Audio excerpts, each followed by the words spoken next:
Savais-tu que l'état dans lequel tu te lèves le matin a un impact majeur sur le reste de ta journée? Je m'explique. En fait, après une nuit de sommeil, ton cerveau, pour faire ça simple et court, ton cerveau est rechargé. Il a classé les événements de la journée, les actions qui se sont passées dans les bons tiroirs et il est frais et dispo pour une nouvelle journée, pour des nouvelles informations, des nouvelles expériences. Si tu te lèves en maudissant la sonnerie du cadran, si un petit peu plus difficile, tu te cognes la grosse orteille sur le coin d'un meuble, tu renverses ton café. Bref, tu sais, un matin où tout va mal, et là, tu descends tous les cieux du ciel avec des mots d'église, et tu te mets dans une mauvaise humeur, et tu pars ta journée comme ça, je peux te garantir qu'il y a des très bonnes chances que ta journée aille dans le même sens. Et je m'explique, en fait, ton cerveau ne fait pas la différence entre l'imaginaire et la réalité. Alors, absolument tout ce que tu dis dans ta tête, ton cerveau va le croire et il va s'arranger pour que ça se réalise. Parce que lui, aussi, autant il est vraiment intelligent, autant je le trouve un peu épais des fois. Lui, il ne sait pas que ce que tu es en train de penser, il n'a pas la capacité de savoir si c'est positif ou négatif. Lui, il fait juste dire, j'ai reçu cette information-là, je m'occupe que ça se réalise.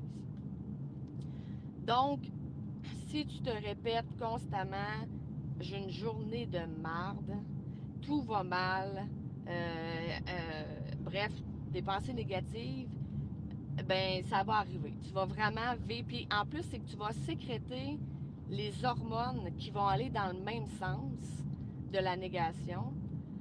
Et émotionnellement, qu'est-ce que tu vas ressentir? Tu vas ressentir de la colère ou de la fatigue, de la frustration, etc. Toutes les émotions que tu veux éviter.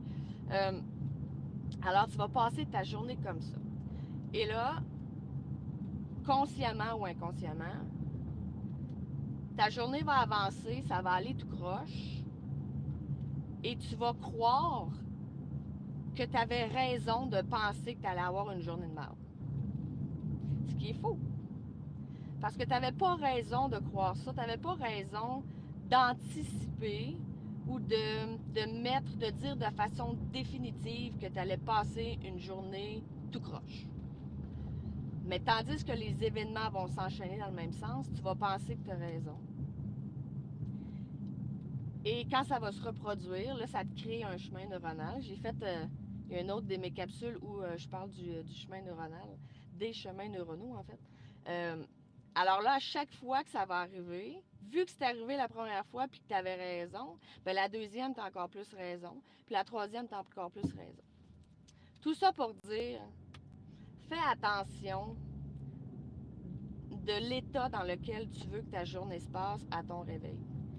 Il y a des spécialistes, des études qui ont démontré deux choses importantes.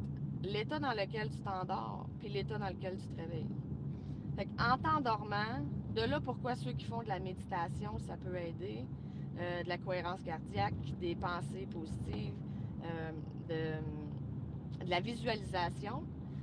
Et ils disent que c'est important d'en faire au coucher et au réveil pour mettre justement le cerveau, le corps, les pensées dans l'émotion qu'on veut ressentir pour la nuit, pour la journée. Si en allant te coucher, et ça, preuve à l'appui, t'as peur de ne pas dormir, t'as peur de faire de l'insomnie, t'as peur d'être fatigué le lendemain matin, je te garantis que ça va être l'état dans lequel tu vas te réveiller le lendemain matin. Et ça, j'ai fait ça pendant des mois et des mois et des mois. Et le lendemain, j'étais épuisée.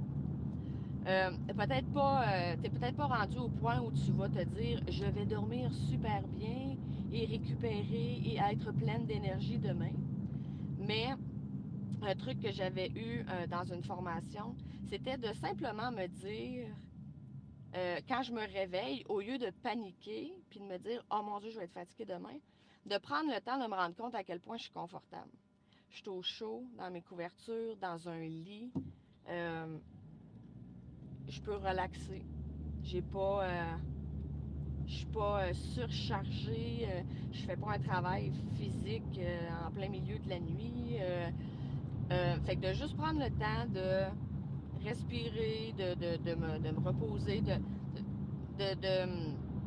peut-être prendre le temps je cherche mes mots, d'analyser en fait, peut-être avec tes cinq sens. Qu'est-ce que tu ressens sur ta peau, la chaleur de tes couvertures, le confort, sentir ton matelas en dessous de ton dos ou du côté, peu importe comment tu dors. Qu'est-ce que ça sent dans ta chambre? Euh, Qu'est-ce que tu entends? Bref, te concentrer sur n'importe quoi sauf sur le fait que tu dors pas puis que tu es en maudit. Donc, travaille sur l'état dans lequel tu te couches, tu t'endors et l'état dans lequel tu te réveilles.